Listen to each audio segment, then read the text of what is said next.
यस्य शुक्लपक्ष शतनवमी तिथि अक्षात सुप्रवक्तान संवर्धन तस्माद कारणम यास्तम हरिप्रियम। नारद जी कहते हैं कि एक समय मैंने शौनक के प्रसंगवश कहा कि हे ब्राह्मण, अब मैं सब पापों को नष्ट करने वाला अक्षय नवमी का व्रत बतलाता हूँ, जो कि यह व्रत अब तक तीनों लोकों में गुप्त रहा है।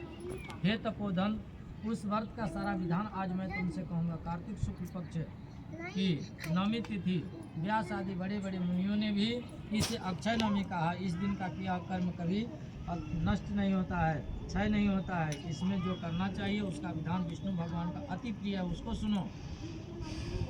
अक्षय नवमी व्रत को करने वाले को चाहे कि उस दिन ब्रह्म मुहूर्त में उठ करके आत्म कल्याण का चिंतन करते हुए फिर नित्य क्रिया से निवृत्त होकर के इष्ट देवता का पूजन करें।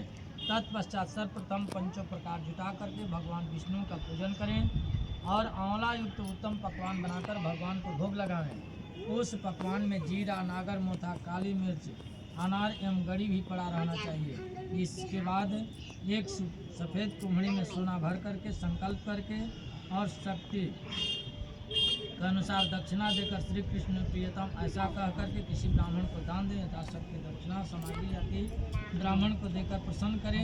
यदि शक्ति न हो तो विनीत भाव से कहें कि हे ब्राह्मण देवता, आपको कौन दे सकता है? जो शक्ति था उसके अनुसार मैंने दान दिया, प्रणाम करें। सूर्य ग्रहण के अवसर पर कुरुक्षेत्र में तुला दान करने से जो फल प्राप्त होता है वो अक्षय नवमी के कुष्मांड दान करने से प्राप्त हो जाता है।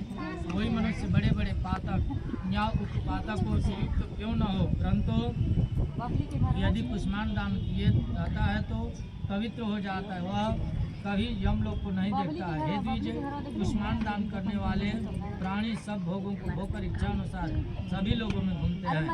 शौनक जी कहते हैं कि हे मुनीश्वर, अब मुझे यह बतलाइए कि मंडल में ये वाला किसने किया, क्योंकि यह जाने की हमारी प्रबल इच्छा है। तभी नारद जी कहते हैं कि हे